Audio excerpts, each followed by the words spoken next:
next spool printing architecture.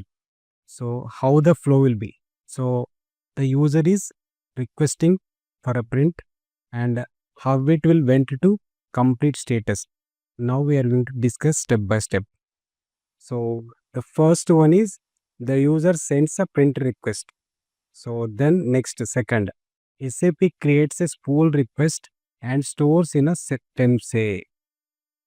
And the storage location. If you define RSPO slash store location equal to DB, the spool request will be stored into these tables TST01, TST03. Already discussed it, like TST0 is holding the raw data and TST03 holding the formatted data, like it is ready for printing. Here each spool request becomes the TEMSE object. Each spool request becomes the TEMSE object, and by this object name we can easily identify in SP01, SP02.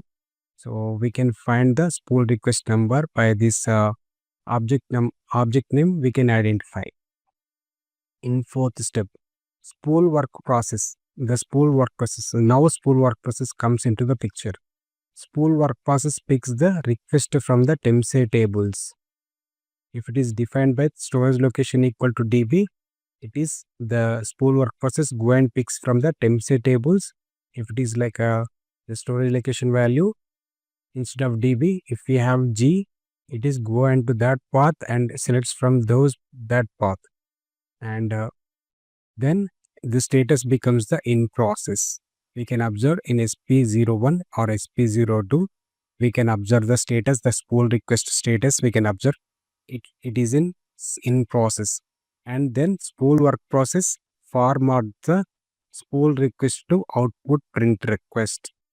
The spool work process, what it is doing, it is formatting. That means it is converting the spool request into output request, print requests. And in the fifth step, output request sent to configured printer device. So if we configured whatever the device we just now shown, no, like if it is like a Dell or HP or whatever the device, if you configure, it will send to that configured device as we configured in the SPAD. And next, in the sixth step, device printer process the device printer. That is nothing but the printer. The printer, whatever the configured device, the printer only now. So that printer process the output request.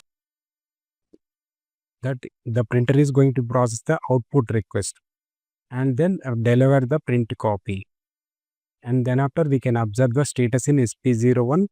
If it is like a global, we can go to this SP01. If it is like a single user specific, user can visit the SP02 and they can check their own print statuses. And we can observe the status in SP01 or SP02. We can observe the statuses we can show completed. So this is the flow of spool printing architecture. So this is we can easily remember. So I'm repeating. User sends a print request, and then it becomes the spool request by the SAP, and then it will store into the TEMSE. TEMSE, what it will saying, like TEMSE, if it is like a DB, if it is like a G, the location will be different. That's it. Then it comes into the picture of spool work process. The spool work process convert the spool request into the output request, and then after the output request comes here.